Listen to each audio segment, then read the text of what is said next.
All right, guys. So I hope you're fired up. We are a little ahead of schedule, guys. So we're going to keep it rocking, keep it rolling. Those of you that are listening, you guys, who are out and about, just make sure you stick around. You can listen in your phone, listen in your car.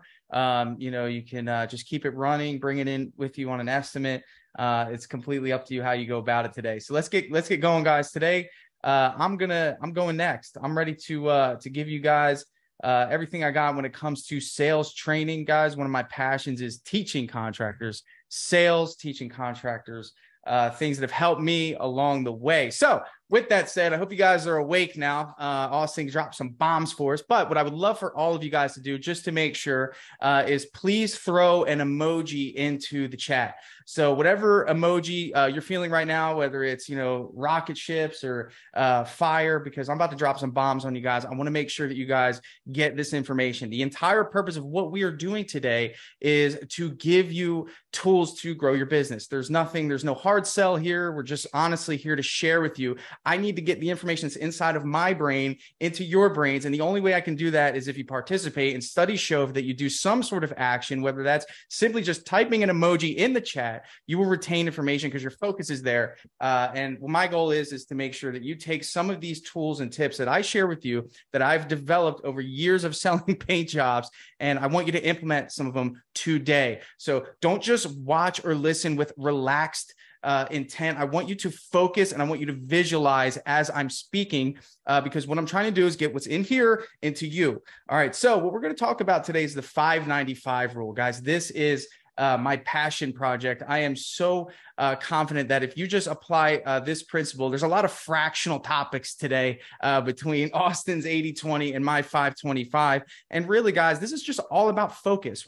And that's what business is about. Everything that you do in your business is about focus. Where your focus goes, energy flows. And what we're going to do today is create a new focus surrounding your sales experience, guys, because I truly believe without sales, marketing isn't important and production isn't important. So we need to have the heart of our business, which is sales, refined. So I'm seeing a lot of emojis come in. We almost have 200 people listening in, and I'm just so excited to share with you guys all sorts of emojis. First of all, again, thank you guys for being a part of this event, and I hope that you take something out of this that helps you grow your business and build your legacy. My name is Tanner, guys. This is my team. We are overdue for a team photo. Those of you guys that have been a part of some of my talks or webinars, this is the same team photo, but I'm proud to say 50% of the people in this photo are still with me. I think this photo was taken, 4 or 5 years ago. So let's get going. So let me give you some of the accolades that I'm proud to display to you, just to give you those of you who don't know me an idea of kind of some of the things that I work on, some of the things that I do. First and foremost, I'm a husband and a father. Everything I do in my life and in my business is for my family. And, on top of that, I love serving you guys and contractors as well. I'm the owner and proud owner of Premium Painting out here in Central Florida. Premium Painting is, again, one of my passion projects. This company right here. I did paint at one point. Some people think that I'm, just a sales guy or a tech guy. Some call me a marketer, but there's photos somewhere you will find of me painting, spraying, running jobs. And I could do that to this day. I still enjoy painting every now and again. So, from the time of me making this $6 million in residential repaint sales, by myself. These sales are direct transactions from some of the principles that I'm going to teach you today. After 6 years, you see some patterns, and what we're going to do is we're going to discover those patterns, and I'm going to really help you have a better psychological understanding of how the customer that we serve purchases paint jobs. I have 13 full-time employees on the painting side. We do a little bit of light carpentry. We've garnished over 400 5-star reviews. Very passionate about educating you guys. Some of you guys are a part of the Contractor Secrets podcast. Hint, hint. You're going to want to subscribe to that after this.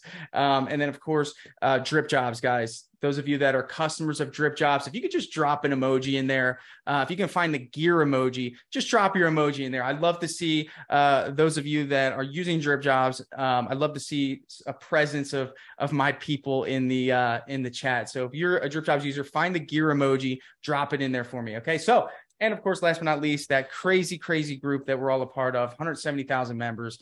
I don't know how many are homeowners, but Really, really love that group. All right. So what we're going to learn today, guys, is very, very important. We're going to understand why people buy and why they don't buy. Okay. Because here's the deal. If you don't understand the why behind someone's buying intent, then you can't really position yourself accurately to make a sale. So what we're going to do is understand the psychology behind what makes people say yes.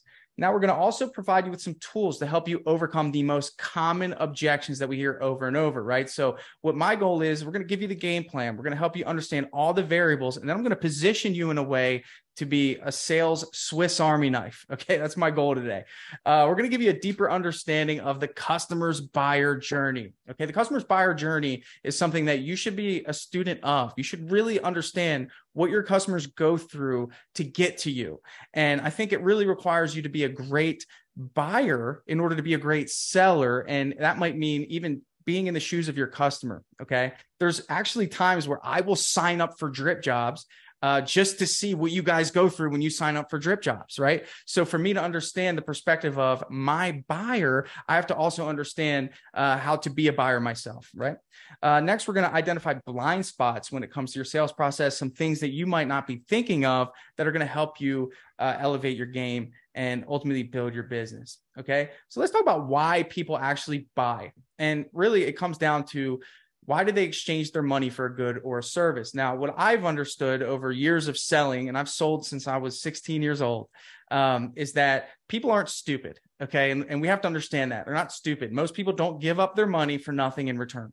They're going to give up their money because you have a problem to solve for them, right? Or they have a problem that needs to be solved. So the goal here is to understand, okay, well, if I'm solving a problem, to the degree of which I solve that problem is going to give the customer that much confidence to ultimately make a decision to buy from me. However, there's a few factors involved that get someone to pay more for you than someone else that can solve that same problem. And that's why we're here. Obviously, we know that you guys solve the problem of house painting, in some cases, cabinet refinishing. But my goal is to really open your eyes to why people pay more for your services than they would someone else who on paper seems to solve the same problem. And this is where we get frustrated. Why are you going with a lower price? Okay. So we're going to get into this stuff. And I think you're going to start seeing some of this stuff make sense. Those of you who are actively selling, if you're getting someone out of this, I need emojis. I'm going to wake you guys up. If there's not emojis happening, I'm just going to pause it. Right. So drop some emojis just to make sure you guys are staying engaged here, because this stuff is important. What you learn in this training will generate dollars in your business and ultimately help you grow your legacy. I guarantee that. Okay. So first, we're going to identify that the customer, the buyer, believes wholeheartedly that the amount of which they are giving or they are receiving in terms of value exceeds the amount of which they are giving. You have never purchased something with your dollars that you didn't feel like you were getting the better deal. Okay. So when you go to the store and you purchase, I don't know, a video game, or you purchase a book, or you purchase something, you feel as though whatever that thing is going to give you more value than what you're giving up for it. Okay. And at the basic level of psychology, when it comes to sales, we have to understand this principle so we can align our sales process and we can create more value for our customers. Number two, they trust wholeheartedly that the person of which or company who is responsible for executing the exchange has the expertise to carry out a successful project to the standard of which is expected. If you guys all dropped what you're doing and hired Austin Hauser in Base Coat Marketing today, number one, you would make a decision that whatever amount he charges, his goal as a company is to give you more in return for that. Second, you trust the guy. You just listen to him. You just had a webinar with him. You understand that he's integral. He's telling you straight up, hey, we don't work with certain companies. We're not going to waste your money. We're not going to do these things that you might have heard you need to do from people that believe that they just, they're just trying to sell you something, right? So you would believe that this gentleman is honest and integral. So once those two boxes are checked, you're going to make a buying decision and you're going to pay more for that exchange. Okay. So if you guys are getting something out of this so far, I need emojis, drop them in there. Let's keep the energy up, guys. We got almost 200 people in here listening. Blast off 2023. So why don't people buy? What stops people from moving forward? So you guys have been there. We do the estimate. You're super excited. You think the customers are a great fit. You're in alignment. You honestly feel like you got the sale and they don't buy. So let's look at why they don't buy. Okay. Number one, they don't believe that the amount of which they are receiving in terms of value exceeds the amount of which they are giving. Your price is high, or they get more quotes, right? We've heard this before. Your price is too high. I'm going to get more quotes.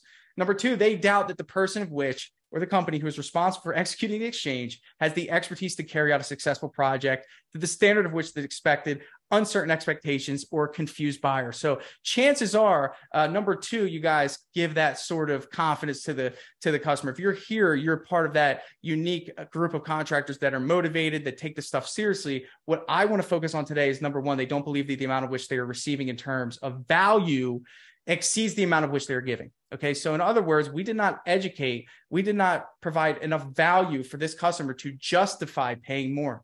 Now, what we need to understand is all we need to do is beat out the 2 or 3 other contractors that are bidding against us. And if we just make that a focus, then we're going to put ourselves in a position to win more business. So where does the sale actually start? So I'm going to ask you guys to participate. This is a Q&A. Starts now. Put in where the sale starts. Does it start A, the first greeting with the customer at the door, B, when working up a price, or C, when presenting the price? Which one, guys? I'll give you another second. Drop it in the chat. Drop it in the chat. Drop it in the chat. First greeting with the customer, when working up a price, when presenting the price. Which one? A, B, or C? A, B, or C? A, B, or C? Neither. It starts here. All right. So when you're searching for the company online or seeing an ad, that's Austin's job. The sale actually starts with the marketing. We know that, right? The marketing generates the business. It also can start on that initial phone call. Usually comes from a marketing channel or an organic form of marketing, but that's where the sale starts. And then receiving the first text message. I'm in a group chat with a lot of high performing contractors, and we talked about outsourcing the phone call. I don't believe in this. I don't think you should outsource your internal phone to another company like a call center, simply because the initial phone greeting should be something that comes with hearts, comes with passion, comes with excitement from someone that actually believes in the vision of your company. The phone call. Those of you that are answering the phone for your business, if you're climbing up a ladder, maybe some of you are climbing up a ladder right now, the phone rings, you have to stop what you're doing and answer the phone, and you answer in a way that's begrudging. You answer in a way that you're frustrated, or you're not in the right mindset to be answering a phone. That energy will transfer right to your customer. And off the bat, I believe that I think you're losing the race, right? So when we answer the phone, we answer with power, we answer with energy. We're saying, thank you for calling Premium Painting. This is Tanner. How may I help you today? Right? So that sort of energy, that sort of enthusiasm is checking the box. And we're going to get into that here in a second. Or when they receive that first text message or email, that is when the sales start. That is when the score starts to be capped, guys. This is so important. This is so important. So if you guys get something out of this, drop some emojis. We're getting into it, guys. I need you to focus. If you guys get this, if you implement what I'm going to teach you today in this webinar, you will make more money. You will win more jobs. And if you win more jobs, you're going to be able to grow your business, guys. So if you focus for the next 30 or 40 minutes on what comes right after this slide, I promise you, you will win more jobs. I just need you to follow up with me next month and tell me how great the strategies you learned in this were, just because that's what I'm doing this for. I'd love to help you guys. So what I want you to understand here is that getting the sale is a accumulation of a lot of different things. Now, you could get lucky, guys. And what we want to do is separate luck from skill. Okay. You get a customer, you walk in, you do a walk around, you give a price and you sold it. But if you can't reverse engineer how you sold that, how are you going to do it again? We want repeatable results, because repeatable results can scale. Repeatable results can scale. Okay. So we want to make sure that we're emphasizing that. If you can't repeat something, you can't scale it. Okay. So getting the sale is the tip of the iceberg, and it's built off of foundation of trust and value. Okay. So let's talk about the buyer's journey, guys. We talked about the buyer's journey. So important for you guys to understand what the buyer journey is. If you don't know what a buyer journey is, and this is your first time seeing this, screenshot the screen and make this a focus. Number one, this is how it gets started. There's a trust building, powerful marketing message done by Austin or whoever's helping you with your marketing. And what that does, it gets a customer or a potential customer excited to engage with you. That's it. They're just engaging. That's it. They're engaging. Okay, we're beginning a relationship, guys. Next, we have an initial online search. We have professional branding, and we have a website that matches it. Okay, so we all know if we go online to buy something and we go to a website that looks like it was built on Microsoft Windows 98, what do? We get out of Dodge. Okay. If we go to a website and we see that the company isn't up to standard when it comes to, I don't know, at the very least, mobile functionality on the website, what do? We leave. Okay. Now you might be like, Tanner, I don't leave. Well, most people do. Okay. Because the standard has risen over the last 10 years about what a website should do and how it should function. And a website, as much as we believe it's good, it's just I believe that it's an extension of your branding. That's it. It kind of just continues the story, right? It gives people confidence to work with you. Number 3, social proof and great reviews. We know that the buyer's journey involves looking at reviews, making decisions. If you guys are getting something out of this, please drop some emojis in the chat so I can continue and know that you guys are listening and you guys are staying focused. If you're on a ladder, stop what you're doing, drop an emoji of a ladder. If there is one, pop it in the chat. Next, initial phone call. Remember, guys, that initial phone call is so important because what it's doing is it's setting the tone for the sale. You guys are salespeople, believe it or not. If you own a painting business, you're a salesperson. Ultimately, if you're frustrated when the phone rings, you're not giving off the type of experience that you would if you knew that on the other side of that phone was your ticket to freedom. Okay. So every time someone calls me, I'm like, boom, I still get excited to this day whenever my phone rings, even though I don't answer it anymore. I still get excited. I'm still thankful. Even if I had to answer it, I would still answer it as if it was the first customer I had. And I think it's so important to remember what it was like when we first started our business. When that phone rang, there was nothing like it. All right, easy booking process. Okay, so we're going through the customer's journey. This is what happens when a customer buys. Okay, easy booking process, booking confirmation, email and text message, a confirmation the day of, and then showing up time, and then we inform that they're running late. So I want to show you guys something really cool. Okay, so you might be looking at all this and say, Tanner, I don't have a lot of reviews. I don't even have a really good booking process. My customers don't really get a confirmation. I don't even answer my phone. I send them to voicemail. Okay. And the marketing message that I have is not as powerful as it could be if I had Austin doing it for me. So I'm going to go ahead and click this, but I want you to see what happens when everything's intact. Okay. And we're going to create kind of like a gamification here. We're going to give it a scorecard. We're going to say that every time someone goes through this journey, each step of the way, you earn 5 points. Okay. So we will say that a company that has a powerful marketing message, the initial online search and website and branding was intact. The social proof is good. The reviews are great. The initial phone call was amazing, prompt. The easy booking process, Dripjobs.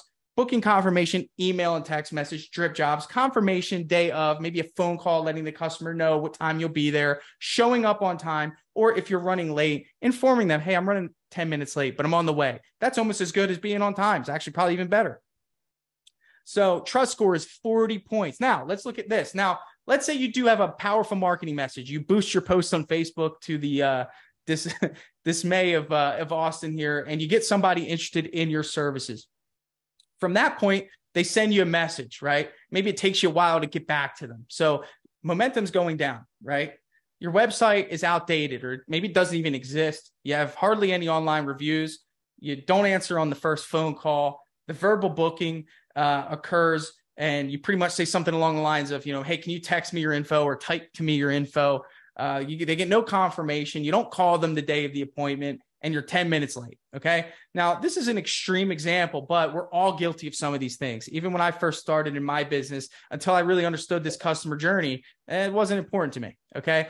But as I learned, I started focusing on these things. Screenshot this, guys. Understand that if you just screenshot this and make each one of these your focus, you're already going to be better than you were at 9 o'clock this morning if you didn't have any of these things or didn't make them a focus. Okay. So if you're getting something out of this, drop some emojis. I need to know that you guys are getting something out of this. I'm going to check the chat. I haven't checked the chat. Yeah. Don't boost. Keep it rocking, guys. Awesome. Love it. All right. Awesome, guys. And somebody said something about same day notifications in Dripjobs. That is coming. All right. So you guys are awesome. I always love the feature requests. You guys are great. All right. So automating the journey on the topic of Dripjobs. Okay. So here's the deal. When it comes to creating a great buying experience, guys, a great one, again, think like your customer. First of all, do not think that the only purchase that your customer is going to make is with a painting company. Okay. They just bought from Amazon, where they went on, found what they wanted. They were able to click one button, buy it. The delivery driver's on the way. They got a confirmation saying what time it's going to be there. And when the delivery driver gets there, the Ring doorbell. I mean, guys, we live in a time of extreme convenience. What happens is if your business is not in alignment with what's normal, it's weird. Okay. That means when something's weird, people tend to stray away from it. At least the customers that I want, who are the Amazon buyers that love convenience and love ease, because generally speaking, they have money, okay, and they want to buy a good service and they value a good service, okay? So what did we do? Well, we aligned Dripjobs with that customer experience, okay? So first thing is we have a booking form. Now, anybody here in the chat using that booking form every single day, sending it to your customers instead of telling them to text you their information, putting it on your website, putting it on everywhere. Why? Because what it does is it streamlines the contact information. It makes it easy for your customers to put in their information really quick. Okay. We actually just added a feature where the Google address populates the address now. So it's even easier for them to fill out this form. Now, some of us will get a phone call, they'll hold it up to our ear and they'll start painting and say, hey, can you text me your information? Okay. What kind of experience is that? Why would someone pay top dollar from that when if they call me, I say, hey, thank you so much, Mr. Jones. I'm going to send you a link. If you just click the link, put in your information, we'll get you scheduled in as soon as we have an opening. All right. So it's quick, it's fast, it's organized. Now, what's awesome about this is not only do we have them fill out this form, and we can fill it out for them if we can tell that maybe they're old or, they're just not with the times in terms of texting and things like that.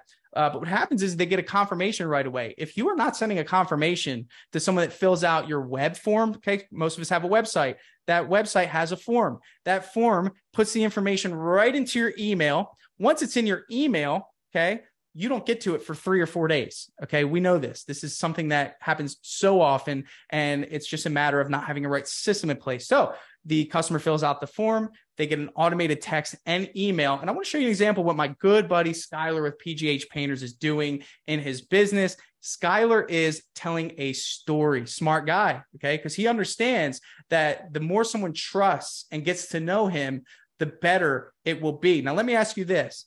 You have someone like Skylar, who has a really nice form that the customer fills out, has a great greeting, someone in the office answering the phone even, okay, fills out the form, customer fills out the form, they get a text message, they get an email right away. And in this email, it tells the story about how Skylar is a Bethel Park kid. He started out in his parents' garage and he worked his way up and he has this beautiful brand and he's excited to share what he's learned along the way and his craftsmanship. Okay. This is built in Dripjobs. It actually fires off one day after the estimate's scheduled. And what's interesting about this, Skylar, my good friend here, shows up to the door and the customer already knows him versus someone else who has none of this in place. Okay. So what I'm helping you understand here is that you need to get with the times and you need to be creative and you need to create a relationship with your potential customer. Okay. Business is about relationships. We tend to buy from who we like, trust, and know. So if we look at our scorecard, -35, hi, you're 10 minutes late. This is our guy that has no social proof, that simply just responded to a message that came in through Facebook and just showed up. He's probably in painter's clothes because his systems are in disarray. Nothing wrong with going to an estimate in painter's clothes, but I do suggest that's something that you look at internally to see if you can maybe compare. Okay. Everything can be measured. So try some estimates with a polo. Okay. I did plenty of estimates in painter's clothes. And then again, we have Skylar, right? Here's our plus 40 example. I love the email you sent the other day. I feel like I know you already. Also, thanks for giving me a heads up that you were running a few minutes behind. How many times have we called a customer and told them we were late and they were like, oh my God, I can't believe you called.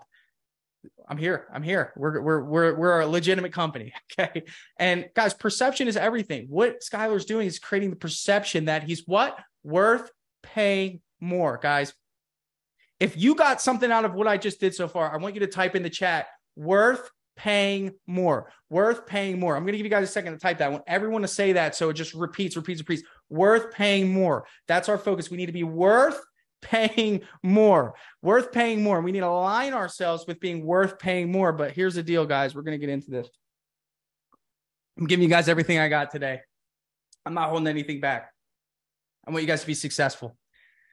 All right. So let's talk about mindset. We got to get through the mindset thing, because if you don't have the right mindset going in, none of this works. Okay. None of this works. Worth paying more. Love it, guys. Keep it rocking. The more you guys comment, the more fired up I get. All right, so let's get into this. Worth paying more. All right, disempowering. All right, number one, we got to get rid of the disempowering thoughts. Okay. Tire kickers. Okay. Those of you that pre-qualify super hard on the phone, that's not an ascension mindset. Okay. And I understand there's certain jobs that you're not going to take, but there's been times where somebody wanted a front door painted. And out of my humility, I remembered what it was like when I first started, and I would have jumped at the opportunity. And I think that mindset is what got me to where I am today. So even if it's a small job, we do our best to go out to the estimate and see if there's more opportunity. It's not a waste of time. People aren't tire kickers. They just don't know what they want. And a salesperson, come on, guys, you know where I'm going with this. A salesperson's job is to help people see what they want. Okay. Because ultimately people don't know how to buy. You need to teach them how to buy. Okay. All right. They will think my price is too high. If you have this mindset, then you haven't been around customers that don't think your price is too high. Right. So just because you're getting a streak of customers that say no, you can't just think it's price.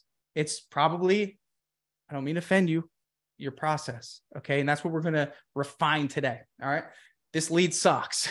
We've been there. Leads are people. They don't suck. Again, they're either not ready to buy or they haven't been convinced that they should buy, right? They're just people with money. It's exhausting hearing no. Guys, I've been in business long enough to know that no's happen, but you'll hit a yes. And you wouldn't be here if that wasn't the case. I'm sure everyone here has at least sold one job. Okay. Law of averages. It's a waste of my time. Guys, we got to get rid of that. I don't care if they buy, whatever. I don't need to earn their business. So these are things we might say during an estimate. And if we say this to ourselves, you're not going to win this game. You need to capitalize on opportunity, because if you capitalize on opportunity, marketing is usually cheaper, and you have obviously a book of business ready to rock for months to come. And they're just price shopping, guys. So if we're saying this in our heads, there's no way we're going to be able to go through the sales process that I'm about to teach you. So here's our empowering thoughts, guys. These are the things that we need to say to ourselves. We are the best solution for our customers. I'm going to close this job today. I go to every estimate with the mindset of I'm closing. Okay. I'm closing. I'm going to sell a job today. Even if I'm on I'm 0 for 3, I'm selling one. What's interesting is if I say that to myself in the car, when I'm driving around, let's say I don't get 3 estimates, I'm selling one, right? What's funny enough is some way, and it's just amazing. It happens so often. A appointment will come in, and instead of like pre-qualifying that appointment, I just call that appointment and say, hey, I'm in the area. Do you want me to come by and give you an estimate now? Right. And because my mindset was I'm selling a job today, I'm just like, I mean, they're buying today. And it's happened where the mindset of just like not being down on it, understanding law of averages. Okay. I've hit 3 no's. The yes is right around the corner. Okay. Guys, listen, side note here. I've been in a position where I didn't have work for my guys. It's the worst feeling in the world. Capitalize on opportunity, and that will never happen. Do not get too comfortable. Okay. Always capitalize on opportunity. I have my customer's best interest in mind. I'm going to showcase extraordinary value. The competition doesn't stand a chance. I love hearing no, because I'm not much closer to a yes. All right. So we're just get mindset out of the way, guys, before we get into the sales process. Before I do that, I need emojis, guys. If you're getting some out of this, fire emojis, rocket emojis, pump them into the chat so I know that you guys are listening, because if you guys aren't listening and you're not comprehending, then this is just a big waste of time. But I don't think that's the case. I think you guys are going to grab some of this. We're getting into the sales process now. What you learn going forward from this point is going to change your life, because I think that if you change your sales process, you're going to sell more jobs, and that could be life-changing. If you agree with that, let me know. This is the old way we estimate, guys. Some of you guys are pulling up to the estimate without a strategy. Okay. So imagine this, you're a server at a restaurant, you go up to the table, and you're just like, hey, what do you want to order? It's like, we can't do that, right? We're not going to win by taking orders. We're going to get into that here. It's way too complicated, long and directionless, and we're going to change that. And what I'm here to give you is a strategic, polished, focused sales process that you can take with you and you can build your business off of. Okay. And that's what's so, so important. So let's talk about some limiting beliefs, more limiting beliefs. I have to be as detailed as possible. So this is relating to the actual estimate itself. In order to win this game of estimating and selling jobs, I have to be as detailed as possible. Not true. I'm afraid to underbid it. Okay. All it really takes is underbidding one job for you to tighten up. So going into an estimate, just kind of apprehensive to close on the spot or present a price because you're afraid to underbid it, limiting belief, it's only going to prohibit you from growth. The more time I spend on the details of the estimate, the better chance I have at selling the job. That might be true for a contractor, but not so much for not so much for a homeowner. Okay. And guys, I'm going to get into that here in a second. The more job related questions I ask, the better. Okay. So if we're going into an estimate and we're just talking about the job, you're missing it. So you guys might be thinking, what is that? Why would that matter? Well, it's because your competition is talking about the job, right? We're not going to win just talking about the job. The job's cool, but I'm cooler. Okay. And that's what we want to focus on today. All right. So let's talk about some new beliefs. Customers care about one thing, price. Now, some of you might be on a losing streak, quote unquote, where you believe that all the customers that you sell to only care about price. Your job is to convince them otherwise. And the strategy that I teach you today is going to help you do that easily. If you only sell the job, you become comparable on paper. Well, if you only sell the job and you can become, if you only sell the job, you become comparable on paper. Logically speaking, if you do nothing extraordinary to help someone justify why you should get the job and they should pay more money for you, even though someone else is doing the same scope of work, using the same products, and in their eyes has good reviews, then obviously the customer would be pretty dumb to spend more money on you unless what? You do something different. And we're going to build value. That is the absolute only way to sell jobs. But it's not just building value. You've heard about this. I'm going to teach you how to build value in a way where it is tailored to your specific customer. And last, I am not pushing the product. I'm offering a solution. Okay. So you are offering a solution to the problem. All right. So true or false, guys, answer in the comments. True or false, people will pay more for a better experience. True or false, true or false, true or false. Put it in the comments, put it in the comments, put it in the comments, put it in the comments, put it in the comments. And you can see here, my photos should tell you guys that this is 100% true. Why would someone spend $8,500 to sit courtside at a basketball game versus someone sitting in the nosebleed seats? People value things differently. That's why some of us are fans of certain sports team. Some of us are fans of another sports team, Here in Florida, we like the Gators. Some of you guys are close to another college and you like that college. So if I asked you to spend all your money on sitting, in the front row of the Gator game and your team's not playing, you would not care. So let's talk about this, guys, because this is super, super important. We have two primary motivating factors as to why people pay more for what seems to be the same exact thing. The number one primary motivating factor is a better experience. Okay. So I use hot dogs as an example because this is just going to bring it home for you guys. If you were to go to the grocery store and you were to purchase a package of hot dogs, you could actually get a package of, I believe, 8 hot dogs for $4.50. That would be about 56 cents per dog. Okay. But if you were to eat that same hot dog, it could honestly be from the same pack. The stadium could go to the same grocery store, take the package off the shelf, go cook it in the stadium, put a couple condiments on it, and sell it to you in the stadium, not in the grocery store, in the stadium, cooked. And they could sell it to you for $6.50. Remember, we're talking about the psychology behind sales and buying. We're not talking about painting right now. We're just talking about why people spend more for the same thing. Okay? Guys, put in here, I want you guys to put in the chat, same thing. Same thing. Okay? Same thing. Why is someone paying more for the same thing? Okay? So with that said, guys, there's also a hot dog, same thing, but someone's spending $169 on this hot dog at the bottom right. Why? Because of the experience tied to it. If they wanted to be a part of a world record, they're going to spend the money to be a part of that experience. If they're going to spend $6.50 at a ballpark, probably even more. Some of you guys probably spent more. You get the soda, right? $6.50 at the ballpark. Why? Because the experience is better. The product is tied to the experience. If you guys are getting something out of this, if that made sense to you, drop some emojis. I can't keep up with them all. You guys are going nuts in here. Hope you guys are enjoying this. Awesome, awesome, awesome. Yeah, great. Awesome. Thank you guys. All right, let's keep rocking. Now, have you guys ever seen this product before? Gatorade, okay? Two primary motivating factors why people pay more for what seems to be the same product. More convenience. Okay, so we have experience and we have convenience. Experience, convenience, experience, convenience. This is why people pay more, right? So in the same way, if you're really thirsty and you wanted a Gatorade, you're not going to the grocery store to get it.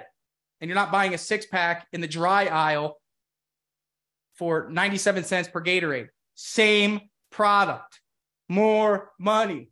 Why? Because the experience is there. If you go to a convenience store, they created a pretty good experience. You're in and out and it's cold. and you're spending 400% more on the Gatorade, not thinking twice about it. Why? Experience, convenience. Okay. That is why, right? So this one in this case is convenience. All right. We're getting there. Now, the ultimate package, what I believe to be what helps drive our business. I love customers that allow me to do both here, is experience plus the convenience. Okay. So when it's convenient and there's an experience tied to it. Okay. I use this guy who's giving out the things in the stands, right? So he could charge whatever he wants for the popcorn if he wants, because you're enjoying the game. It's the bottom of the ninth. You don't want to get up and go to the concession stand in line. He's walking with the food that you want, the drink that you want.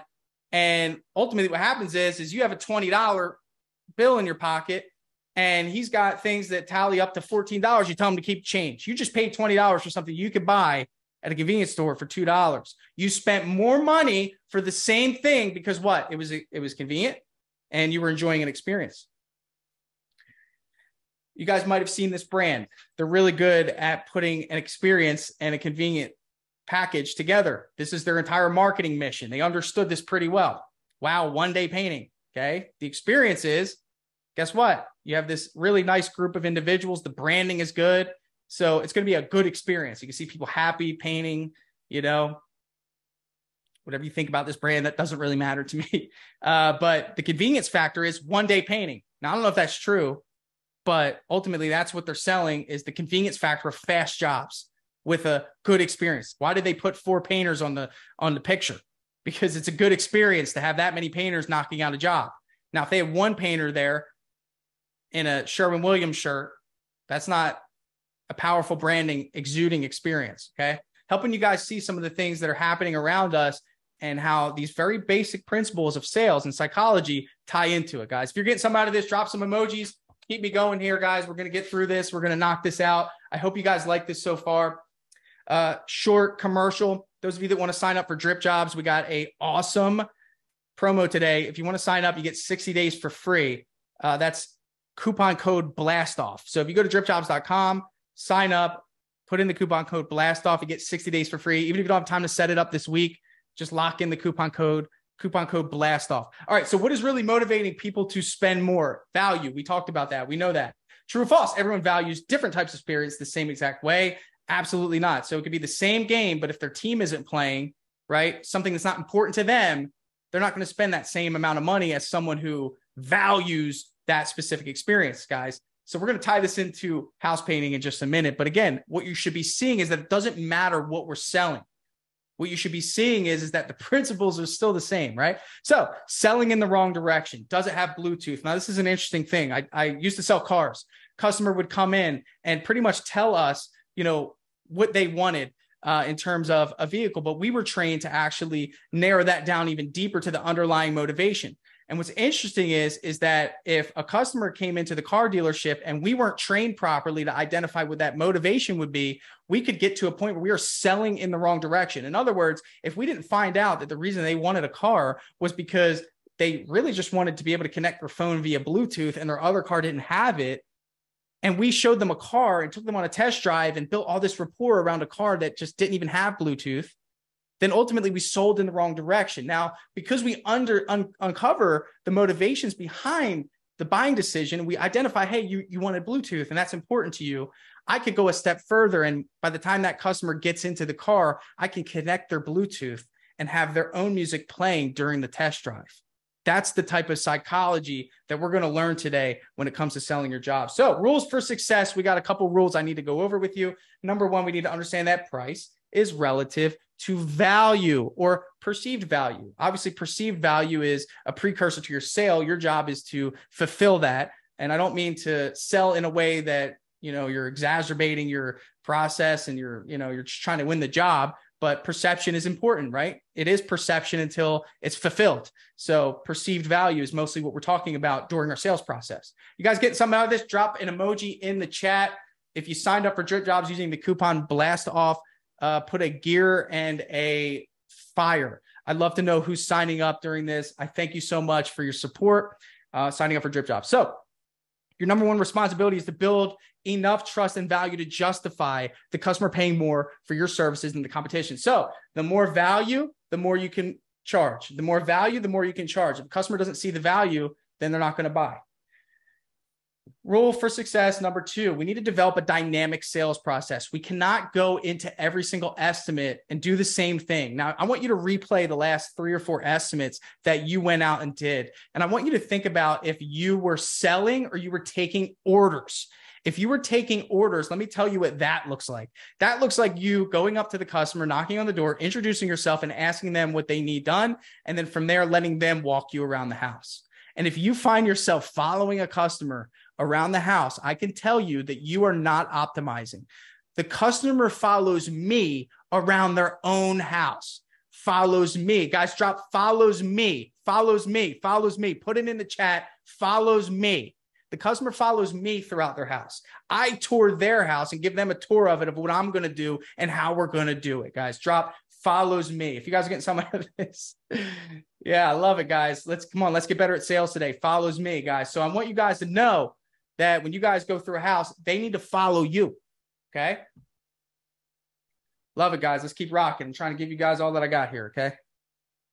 All right, let's go. Dynamic sales process. Everyone has different needs, wants, and desires. Therefore, it'd be senseless for us to have the same sales process for each and every customer. When we estimate, it's the same, guys. When we sell, it's dynamic. So we can all look at the same house. Actually, my good friend, Nick Slavic, did a kind of like a test of everyone in the same area in his mastermind bidding on the same job. And this should show you that, guys, we are not going to win when it comes to our estimate. You think that your estimate is what's going to sell you the job. It is not, because all that's going to do is make it even more confusing to the customer, because now they're just comparing numbers and comparing bids.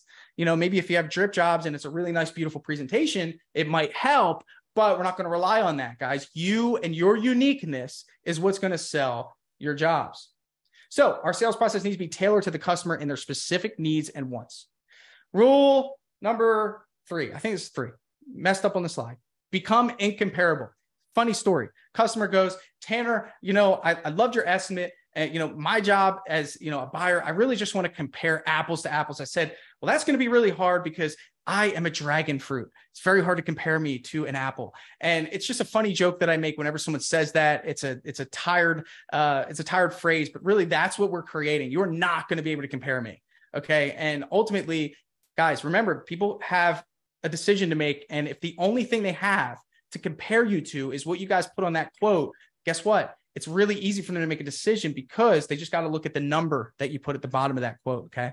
Our competitive advantage is to sell the experience rather than the product. The experience we provide is unique and no one else in the world can provide it. It cannot be compared. When I first started my painting business, I was very, very, very intimidated by all the other painting businesses around me. I was scared. I would look at their Google listings. I'd say, oh, they have 40 reviews. They have 35 reviews. No one's going to call premium painting. It's just me, my dad, and somebody else that I pulled from high school to get started. I'm thinking, who's going to buy from me? And you know what? That mindset could have kept me where I was, but I said, you know what? They're not buying the brand yet. They're buying me. And I know if I get in front of somebody and convey how great I'm going to do for them and start building a relationship, I'm going to win jobs. And to this day, that's been our focus. And that's what I'm teaching you. Okay. Our motto, the 595 rule. We're going to stop estimating. We're going to start selling. Estimating is important. It has its place. I get that. But the selling is what's going to convey to the customer trust, transparency, and you're going to build a relationship. Now, I get it. If you guys are working for GCs and commercial projects, they don't care about those things. In a sense, they do. Maybe that should be the 95-5 rule. But when it comes to homeowners, most of you who serve homeowners, they care about building relationships. So what's the 595 rule? 5% of your time should be measuring and estimating when you are doing a sales process. Take your photos, do a quick measurement, but the focus should really be time spent building relationship with your customer. Most of us, and I've done over 200 business breakthroughs, maybe 50% of them, we talk pricing. You guys know pricing. After about 5 or 10 jobs, generally speaking, we can all guesstimate pricing. And I'm, again, not saying that estimating isn't important. Dripjobs is going to have production rate estimating. There's a place for it. But when it comes to really just capitalizing on opportunity, if we focus too much on estimating, we're going to miss the boat. Okay. Our sales process objectives. First, we're going to ask the right questions to discover intent. Then we're going to provide the right answers relating to the customer's individual intent. And then ultimately, we're going to align our sales process with their needs and wants. And then we're going to be a perfect fit for the job and allow only price to be the only objection. Okay. Characteristics of a great sales experience. Number one, the focus is about the customer's specific needs. Every customer has different needs. Our job is to uncover what they are and then align our sales process with that customer's specific needs. Number two, time isn't wasted. We're not directionless. We're not passive during the estimate. We're not just sitting there with notes. We are aggressive in a sense, assertive in a sense, and we are leading the customer to the sale. Okay. When you guys go into a restaurant, you don't just stand at the host stand with your significant other and no one knows what's going on. When you go to a restaurant, the host greets you, they sit you, the server comes up, they get your drink order, and there's this process in place. You need to create that same sort of process with your customers when you are doing estimates. Number three, barriers are overcome. There's going to be barriers. Think about it this way. Every customer has a reason not to buy. Okay. So our job is to uncover what that reason is and then provide a solution or provide assurance around that barrier. Number four, the customer feels heard. Very important. People want to tell you what's going on and they want you to listen. Although yes, I'm leading the customer, I'm listening to the customer as I walk through their house and we engage in active dialogue. The customer is educated, not sold to. They feel confident that the value of your service is in equal or greater proportion to what they will receive in return. And they feel confident that you will deliver on your promises and have the expertise to perform the job to the highest possible standard. If you guys are getting something out of this, I'm about to drop the sales process right now. Give me some emojis, give me some energy, show me that you're listening. Guys, remember, if you want to sign up for Dripjobs, it is a 60-day free trial today only. It's going to be blast off as the coupon code. So blast off coupon code. Let's get into it. You can't provide a solution to a problem you don't know about. Question number one. What is the story? Those of you who have been following me, you know that I say this because I want to know the story. Every customer that finds their way to you has some story to tell you as to why they want this job done. If you are not asking this question as soon as you meet a customer, forget it. Get back in the car because ultimately they are not trained enough to tell you their underlying motivations. Maybe they will, maybe they won't. But if we have a direction to head in, we can align our sales process based on this answer here. So important. We know you want your house painted or your cabinets refinished. Corey's here.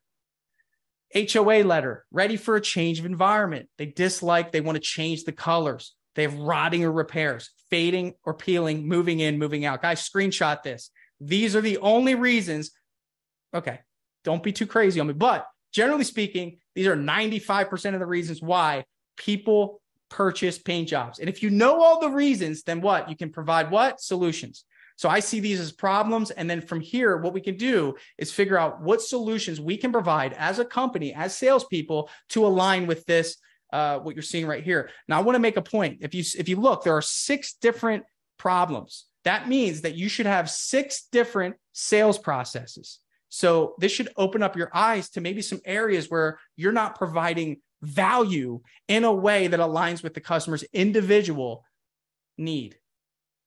Behind every why, there is an underlying motivation. So someone that has an HOA letter has more of a need than they do a want. If it took them that long to get the house painted to the point the HOA had to get involved, then that's a need, okay? They don't really want the job. They need the job. And to make this connect, why would I emphasize highest quality paint? Why would I emphasize how great the experience is in terms of atmosphere and all that stuff to a customer that has a need? It doesn't make sense. So I only tell people things that they care about. Okay, it's so important. Ready for a change, right? So if someone says, hey, I'm ready for a change. I want to change the color. Great. This is a want. So now we're going to get into atmosphere and experience. I'll tell you that in a second. They hate the colors. That's a want. There's rotting or repairs needing done. That's a need. Fading, need. Moving on or moving in or moving out. Let's just say moving in. That is a need. And I'm going to explain here in a second how we bring all this together. So now if we know the underlying motivation, we can offer a solution to that motivation. Okay. So if we know it's a need in the HOA letter example, what we can offer is speed, efficiency, scheduling, right? That's important to that customer. If they want to change their environment, we can offer quality, experience, consultation. We'll get into that in a second. Same thing with colors and then rotting and repairs, speed. Hey, we can get this fixed ASAP. We have a handyman, right? So I'm telling you guys some examples of how we approach some of these. We have fading, same thing. Speed, we got to get this fixed. Moving in, moving out, speed, and convenience. We're going to talk about that in a second. So this is your cheat sheet. You're not going to find this anywhere, okay? This is what you need to understand this. Screenshot this, okay? And you can use it as a cheat sheet when you go to your estimates. Okay, if you guys like this, drop some emojis. I'm going to be looking at that chat.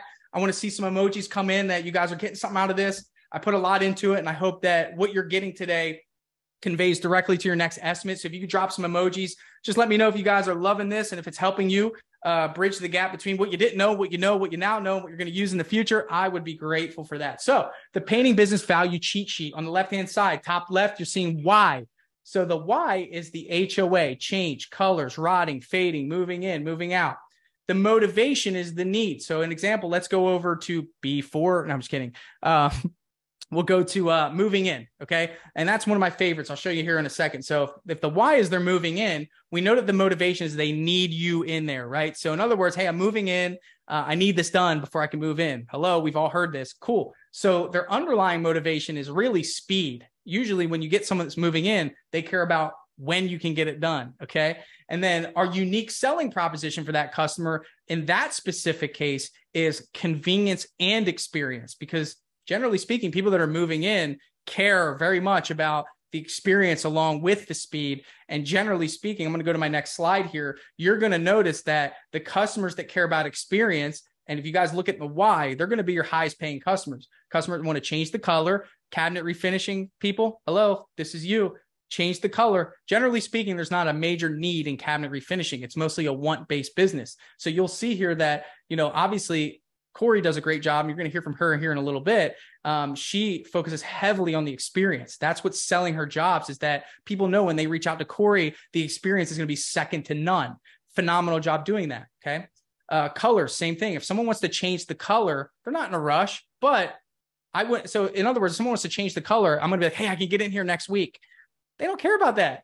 They care about the experience. They care about the process. They care about the things that you could do to make that the best possible experience. And of course, when people tell me they're moving in, I salivate. Okay. I get so excited because not only am I going to fit you in somehow, I'm going to create an amazing experience. Okay. Example. Hey, Ms. Jones, when's your moving date? One thing that we do is we take a $500 deposit, but it is refundable if you do not buy the house. Not only can I quote you virtually to save you time, so we don't have to wait until you close, I can align your paint job right up with your moving date to make sure you get in smooth and everything works out great. I mean, when you understand the motivations, you can provide solutions like no other. Overcoming the color barrier. Question number 2, have you chosen colors yet? Okay, so this is one of the biggest barriers that you're going to find in our business, guys. Okay, you understand that people are, it's hard for people to make decisions. Okay, colors is one of the hardest decisions to make. If you're not creating a solution around colors, you're not in the conversation. I mean, it's not really optional, right? Sherwin-Williams used to have color consultants that work with them. I think because of COVID, they closed that down, but they're still out there. They're still alive. You just got to find them and outsource to them. Have you chosen colors yet? If the answer is yes, we have. Yes, not sure. Yes, need HOA approval. No, need help. Have you chosen colors yet? These are the answers that you're going to get. So we know the answers, right? We know the problems. All these are problems in my eyes because no one's 100% sure, just so you know. And we all know this, okay? No one's ever 100% sure. They think they're sure, but they're not. We can provide solutions, okay? So every step of the way, I'm providing solutions. So in the eyes of the customer, I'm going to show you here in a second what happens. So solution. Yes, we have. Okay, cool. I'm going to get you some samples to be sure. You can put 3 samples on my account at Sherwin-Williams. If you're unable to get there, we'll drop them off to you just to be sure. Yes, but not sure. Perfect. We have a color consultant on staff. We'll send her over within a few weeks to help you out. Yes, we need HOA approval. Cool. So you had to go buy a book or something that tells you what you need to do. Great. What I'll do is I'll actually facilitate that for you. Just give me the information and we'll reach out to the HOA. One less thing you have to worry about. No, we need help. Oh, okay, great. So let's get that consultation scheduled. She's fantastic. And now I'm selling the consultation, right? So to someone that needs HOA approval for colors, I'm not going to tell them about a consultation. It doesn't matter to them. They don't value that. They don't care. They had to go buy a book, probably upset about it, so but I'm so solution driven that no matter what you tell me, I'm going to give you something in exchange. Okay. Because why? I'm not competing on price. I'm competing on experience and convenience. If you guys got something out of that, please let me know in the comments by using emojis. That's how we communicate here in the live webinar. Are colors really a barrier? Okay, so this is a Dripjobs screenshot of Dripjobs chat. Customers following up with me. I think we did a follow-up asking her if she was interested in moving forward. And then she says, what if I don't know what colors I'm wanting yet? Now, how great would it be if you aligned your business up with a solution to a customer like this to create a butter smooth experience? Totally fine. We offer free color consultation with a local decorator that comes with our service. Also, price is not affected by which colors you pick. Most of our colors pick colors after we give them an estimate. So this was someone that I hadn't gotten on the schedule for an estimate, but believe it or not, those leads that you guys say aren't any good. Would you agree that some of them are apprehensive because they're unsure of what color to pick? That is a reality, and you're seeing it right here. So remember, we need to look at all the problems that come across our customers' plates when it comes time to buy from us, and we need to provide not just solutions, optimal solutions, better than our competition for these customers, because it just makes sense. All right, here's the painting business value cheat sheet. When it comes to colors, we got colors at the bottom here. If the answer is yes, offer samples, maybe a consult. Yes, not sure. We're going to offer a consult. We need the HOA. We'll facilitate that for you. And if you need help, we will do a consult. Screenshot this, guys. Appreciate you guys being here. Remember, if you go to dripjobs.com, we have a promo code. It's today only. We will give you a 60-day hyper trial. It's a free trial of Dripjobs. Just put in promo code BLASTOFF. All right, let's continue, guys. We're almost done. Closability. How soon do you want this job done? If you're not asking this, you're not, asking this with intent, it might come up in conversation. But the idea here is to make sure there's nothing seriously prohibiting the customer from moving forward today. So maybe, an example of that would be, hey, I'm moving, or hey, I'm going on vacation up north for 6 months. I'm just trying to get a price for when I come back. Am I going to be motivated to sell that guy? Probably not. But it's good to know that ahead of time. So when I'm in there selling, it doesn't drop that on me when I'm trying to close them. So here's some answers. So we have some answers when it comes to what people will say to this: as soon as possible. My favorite, no rush. My least favorite, whenever you can do it. My second favorite, getting more estimates. I don't even hear that actually. I can't even, it's hard for me to even read that. And you should adopt that same mindset as well. I don't even know what that says. Can you guys read that? I can't read it. Strike while the iron is hot. All right. So real quick, guys, car business analogy. Car business was great to me for what I took from it. I didn't like doing it, but there's some really good sales training in it. Strike while the iron is hot. So when the customer is engaging with you, you're dropping a lot of information. You guys are having a good conversation, and there's this momentum that's building. The minute you hop in your vehicle and leave, that momentum drops day by day. Okay. Because would you agree that if you did an estimate a year ago and you gave them an estimate today, that the customer would forget your name, forget how you sounded, forget how you made them feel, and probably forget who you are? Okay. So that's what happens after a year, but on a smaller scale, that could happen even as quickly as a week, especially if you're working for busy customers that engage with a lot of people. So your chances of getting the sale, let me make this clear. The highest chance that you have to sell a paint job is going to be on the day and at the time of the estimate. Okay. On the day, at the time. If you guys can put on the day, at the time, somebody put on the day, somebody put at the time in the chat. So I know you guys are following along. On the day, at the time, on the day, at the time, on the day, at the time of the estimate. Okay. That is your highest chance of getting the sale, on the day, at the time. I want you guys to remember that. Okay. Because the momentum is at its peak. So if you went into a car dealership and the gentleman or saleswoman took you into what you believe to be the perfect vehicle because they asked you great questions and they aligned the vehicle with what your individual needs and wants were. You sat in the car, you smelled the new car smell. They connected your Bluetooth, played your favorite song. You're driving in the car. You put the top down. Maybe it's a convertible. I don't know if they make this anymore. But in other words, the experience was great. In your head, you're getting a little nervous because you're like, did this guy really just sell me? Like, I wasn't planning on buying, but man, he did a great job. People want to be sold, by the way. And they get into the car dealership. They walk in and you shake their hand and you say, all right, great. I'm going to email you a quote. See you later. Now, that customer has a sigh of relief because they think, I don't have to make a decision today. I can think more about it. And we know that the customer wants it and we're operating in their best interest, but the customer's not going to say, no, wait, I want to buy today. Okay. They're not going to say that. They just have a sigh of relief because they don't have to buy today. So where I'm getting at with this is that scenario is crazy. You wouldn't do that if you were a car salesperson. That just wouldn't happen. You would sell on the spot. You'd bring them to your desk. You'd offer them some water and you would begin the process of going over numbers. Okay. Because you just earned the right to do that. Do you know how crazy it sounds when you get in your car and you leave? Stop doing it if you want to sell more jobs.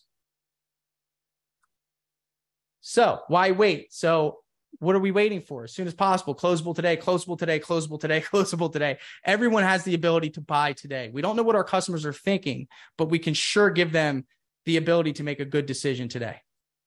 Any concerns? Are there any concerns you'd like to address? Now, this is one of the questions I like to ask for a very, very good reason.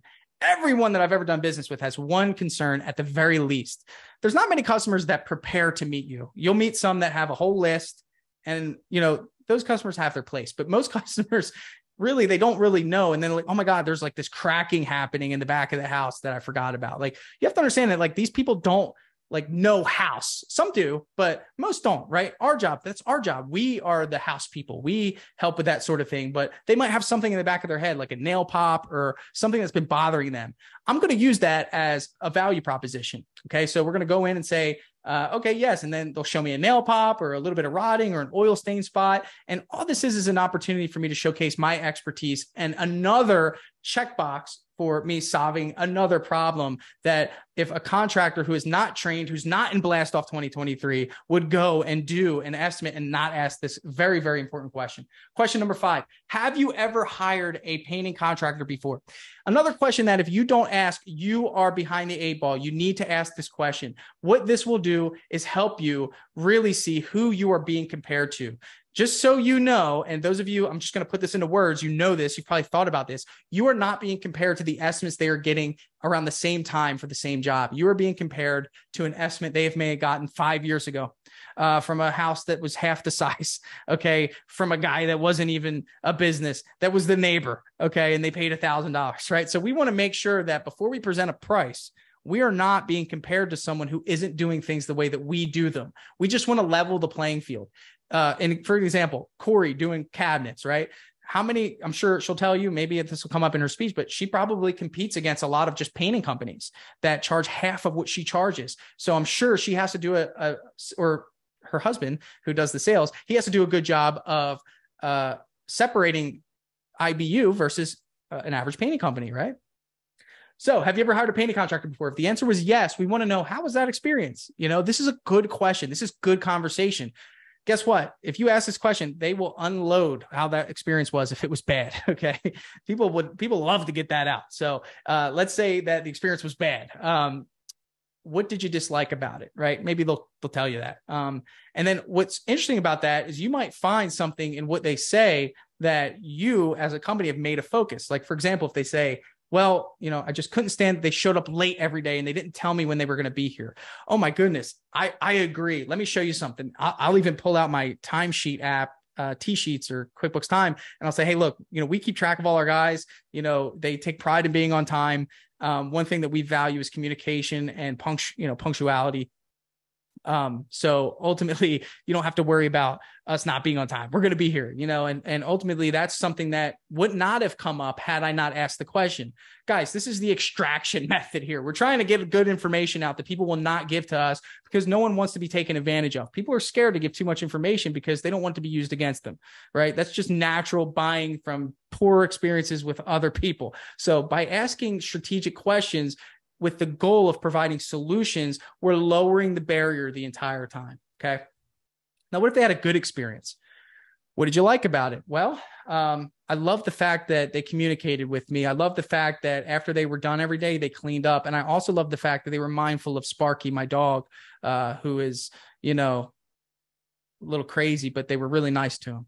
And I might say something along the lines of, we love dogs. Actually, our project manager has dog treats in the car. I always check to make sure, we can give it to them. We'll show you the box, but we like to build a relationship, not only with our customers, but with their pets, because we're going to be here kind of moving in for a few days and then make them laugh. So there's always ways to create value around a previous experience. Now, you might have someone that tells you about an actual experience. It wasn't about if it was bad or good, just that they did it, and say, what did the company look like? Did they have a salesperson? Did they have a vehicle that was wrapped? I'm just curious, what type of experience you have. And then if it wasn't, then I'm just going to go heavy into why we're different. Really just making it easy for people to buy. So if you guys are getting something out of this, I know we're coming down to a close here. Stay awake, stay with me, stay listening. I know there's some of you guys on ladders, you're driving, you're sitting in the office, you've blocked out time for this. I'm so incredibly thankful for you to make some time for this. I really hope that it's been valuable so far. We have so many good speakers coming up. We got Maggie coming up. She is with Harpeth Painting. They're amazing. You're going to learn some amazing things. We got Corey coming up. We got Mike with Painter Growth. We got Alex with Cabinet Coating Kings.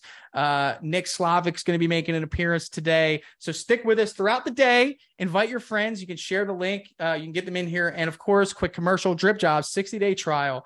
Head over to dripjobs.com, use coupon code BLASTOFF, and you will get a 60-day hyper trial for Dripjobs. So we want to give small bites to our customer when we tell them about our process. We don't want to overwhelm your customer. You don't want to fire hose your customer. You just want to say things that align with the questions that you asked and the answers they gave you. So here's our example. This customer is calling us, and they had us over. The big why behind why they wanted the job is because there was rotting wood. They were worried about future damage. They were worried that for some reason it would happen again. Question number two, have you chosen colors? They haven't chosen colors and they need help with that. Question number three, how soon do you want it done? Even though that's pretty obvious, they're going to tell us, as soon as possible. Perfect. Question four, any concerns? Well, I'm a little worried about how long this paint job's going to last because I don't want to do this again, right? That was their concern. And then question number five, how was your previous experience? And they said, it was bad. They didn't show up on time. So watch how I take the answers to these questions and I do my quote unquote spiel, right? We all have a spiel. And I think the first half of this is all listening. Now it's my turn to talk. Okay, here's where we become the hero. Right? And how good you are at presenting this information to your customer will help them really feel confident in hiring you. Number one, I'll say something along the lines of, hey, listen, our team is made up of X members. This is our ideal job type. We love doing this type of work, right? And guys, if you don't say that, you're really missing out on someone feeling even more confident than they probably already are. Listen, I love painting the outside of houses. It is our absolute favorite type of job, right? Because people want passionate workers. They don't want people that are begrudgingly showing up to the job. No, we don't have that attitude in our company. We love it. Okay. We like to staff big teams on jobs like this to ensure quality and efficiency. Here's where I bring in names of my crew members, my project managers to create even more of a personal experience. You're going to love Shamel. He's our project manager. This type of house is his bread and butter. We've done tons of them and his personality is out of this world. He is going to take great care of you on site. I might even go into what the first day looks like, guys, because what we're doing is we're letting someone test drive the car in their mind. Again, the benefit of a car sale is that they get to sit in what they're going to buy. They could experience it. It's never going to be even better or worse than what they're actually experiencing. With our business, guys, we have to paint the picture. In the chat, please put paint the picture, paint the picture, paint the picture. Guess, guys, again, you're painting a house, but it's more important to paint the picture. Paint the picture. Put that in the chat so you guys understand that if you're not painting the picture of what they can expect, you need to build the car before they drive it. You have to build the car before they drive it. So paint the picture in the chat. So everyone reading the chat locks that in. When you are doing an estimate, you have to build the virtual car. You have to sit them into the experience. You have to tell them about the future and you have to showcase to them a little bit of how they will feel if they made a decision to hire you. Solution number one, I know the wood rotting is a major concern of yours. Todd, my father-in-law, is a very seasoned carpenter on staff. He will do a separate assessment with you and have the wood repaired before the job starts. So what are we doing there? We're creating an experience with my father-in-law, Todd, and the convenience of us getting it done before the job starts and emphasizing what that will look like. Solution number two, in terms of color, one thing you absolutely love about us is that we offer a free color consultation. It will be with our decorator, Donna. She is great. She has many years of experience and will leave you feeling confident. Wow. I like the feeling of feeling confident when it comes to colors. So you see here, I'm going to go back, see if it takes me back. Question one, rotting wood, resolve that issue. Question two, no colors chosen, resolve that issue. I have three more questions to resolve. Solution number 3, in terms of time frame of an opening on the 6th, guys, if you don't know your calendar, I get it. Some of you guys up north is a little difficult, but if you don't know your calendar before you walk into that job, you're missing out on an opportunity. You need to be scheduling your jobs as best you can and come up with tentative dates. Some of us have the habit of calling the customer a week before and saying, hey, we're going to start your job. That is a bad habit. Dripjobs has a job schedule. If you need a job schedule in there, you simply just schedule the job. You can assign a crew to it, and the customer gets notified if you want. But what it does is it lets you see where your jobs are, so you can use this as a selling tool. Everyone wants to know when their job's going to get done.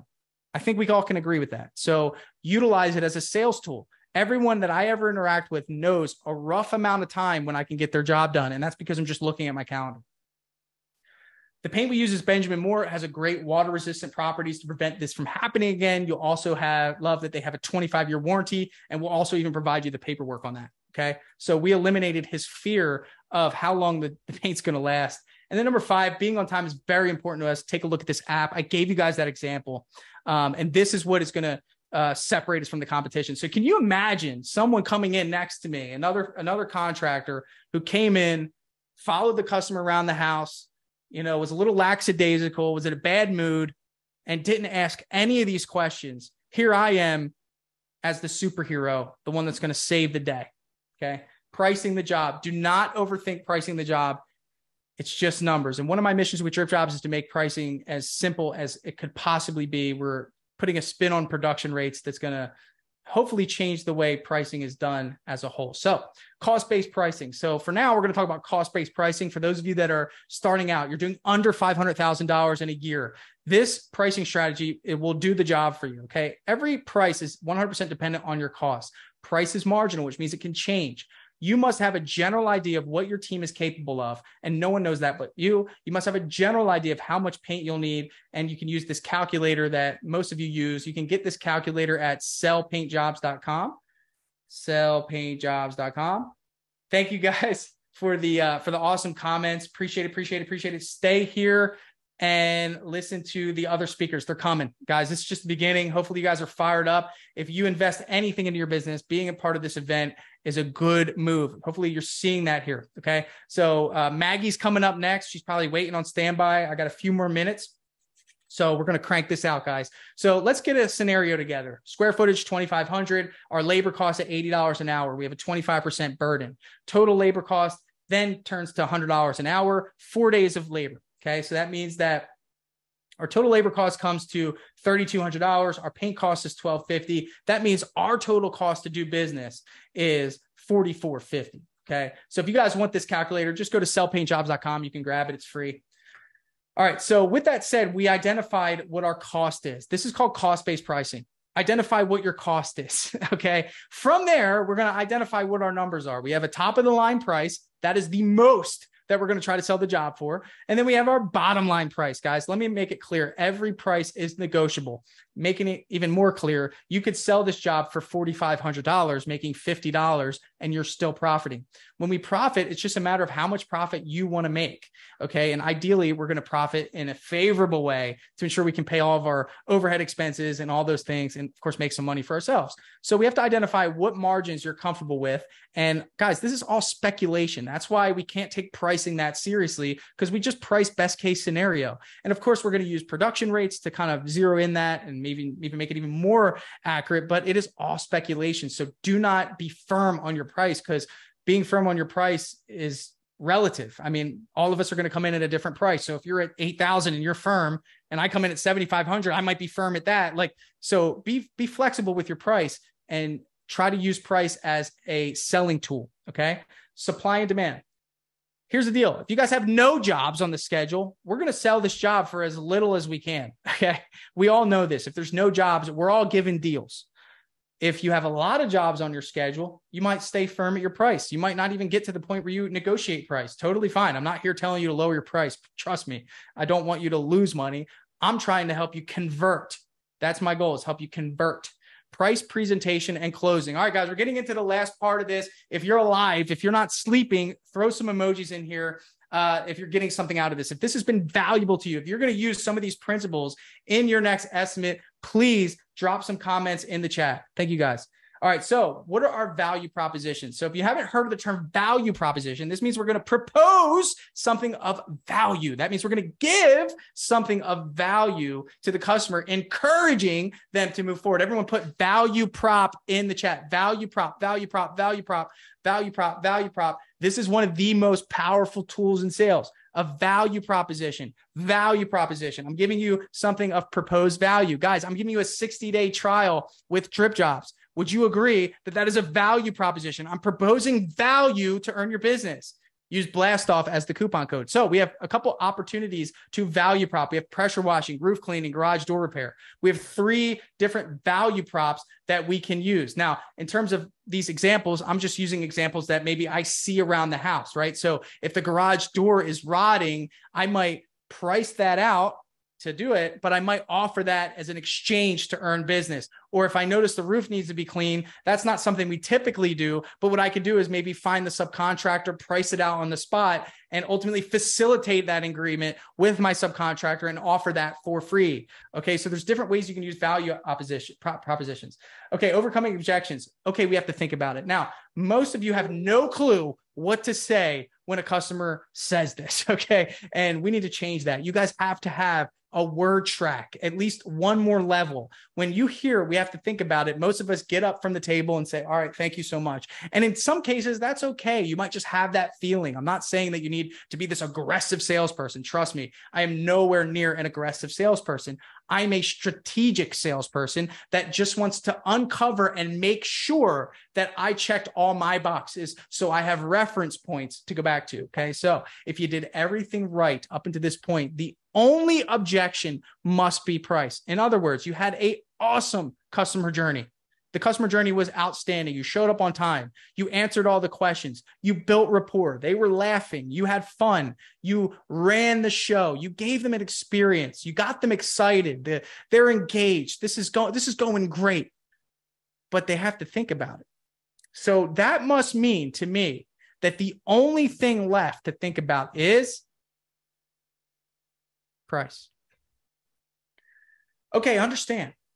Totally understand. You guys got to get comfortable with being uncomfortable if you want to win in business. Those of you that have dreams of building a multi-million-dollar business, you will not get there until you can train salespeople. Just so you know, that's a higher level thought there, guys. I didn't say until you can sell, until you can train sales. If you can't train sales, guess what? You got to outsource your sales training, which is just another barrier to growth. So you have to understand the principles behind sales. Then you have to apply them. Then you got to master them. Then you got to train them. So I want all of you guys to have multi-million-dollar painting businesses. So please, in the comments, write train sales, train sales, train sales, train sales. Until you guys can train sales, you will not be successful in this business. So that means you have to take the principles that you're learning, apply them, refine them in your own way, master them, teach them.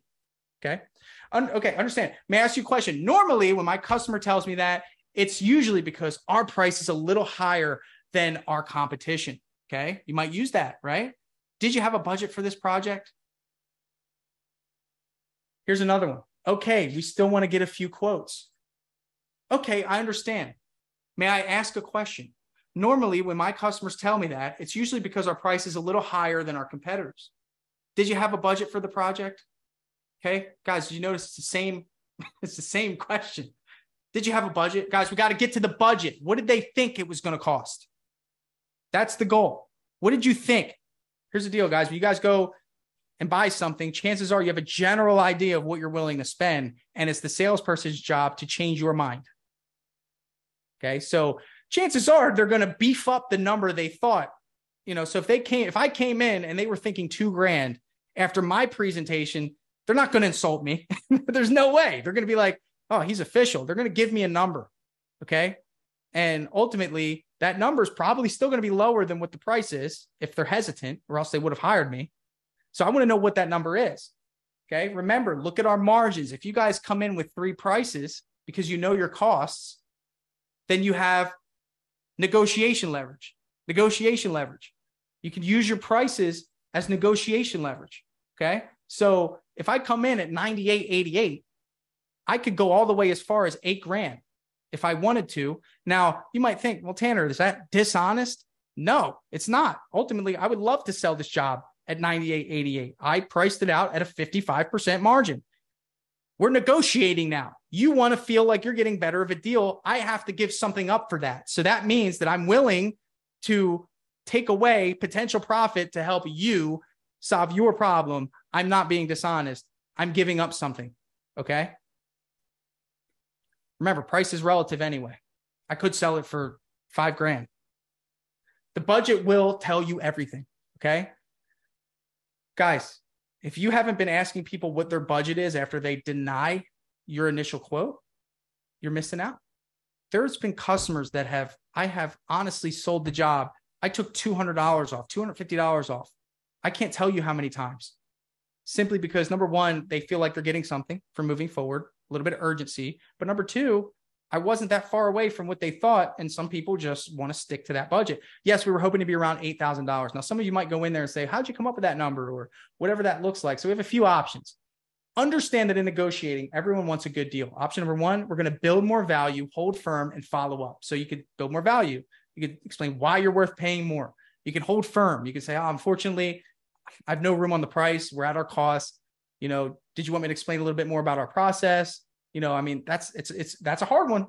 Number two, you could lower your price. This is the easiest way to win jobs, guys, because here's the deal. If you're doing under 500,000, you need as many jobs and as many reps as possible. Those of you that are doing over $1 million, understand that I'm not telling you to lower your price. I'm telling you to stay firm, but I'm also telling you to price it in a way that you can make people feel as though they're getting the better end of the deal. And that's why we buy things. Okay. So understand that. Just don't be so tight on your price. Have a little bit of room for flexibility, because we want to convert as many jobs as possible, many leads as possible to sales. Okay.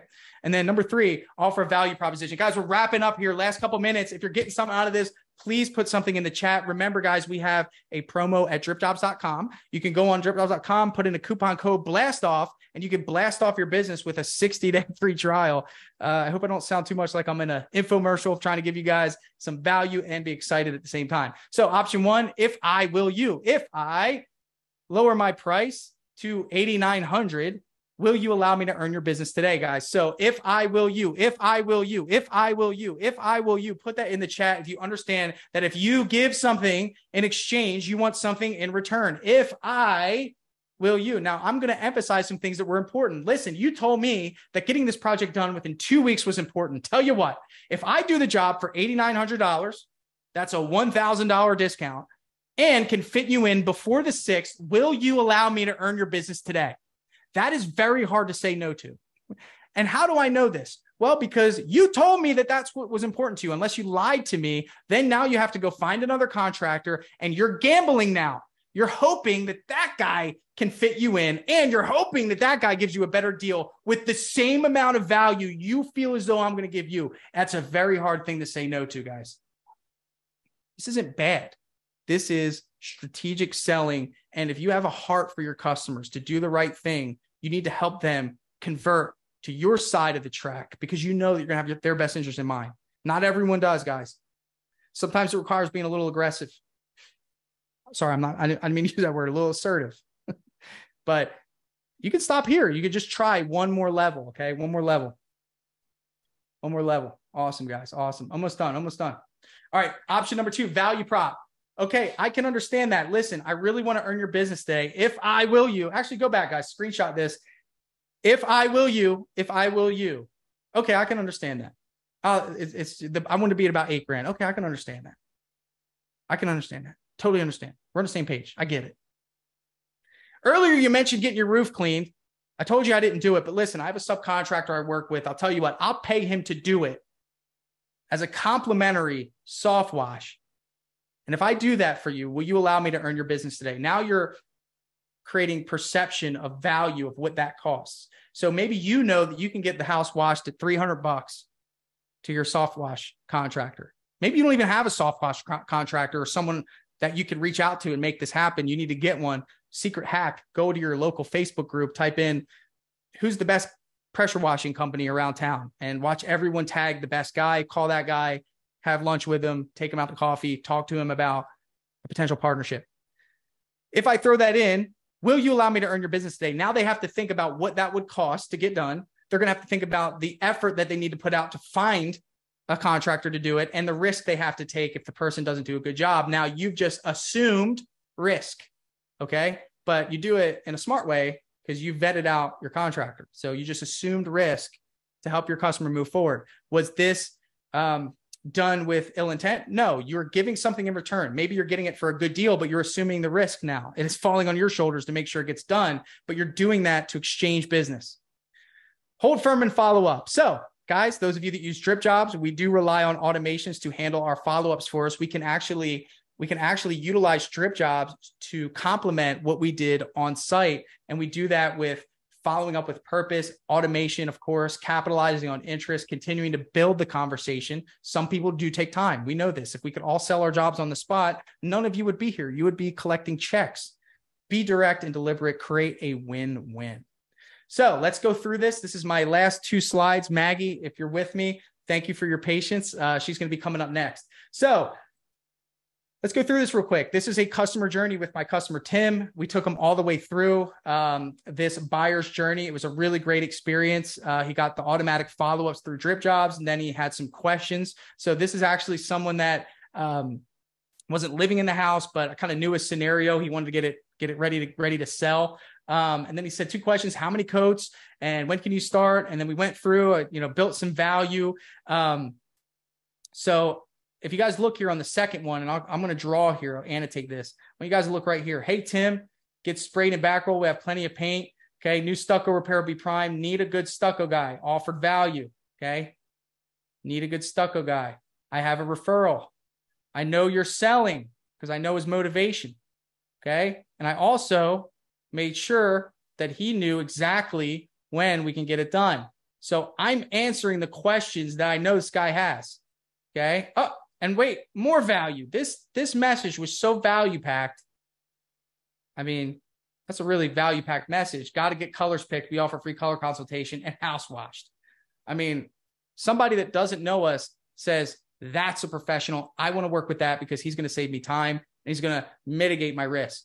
Okay. So from there, we sold that job, of course. He's very, very excited to move forward with us. And what I will do is show you kind of how it ended. There was actually some negotiation that occurred. So priced the project with both. He wanted to be at I think he wanted to be at $8,000. I was at $9,000.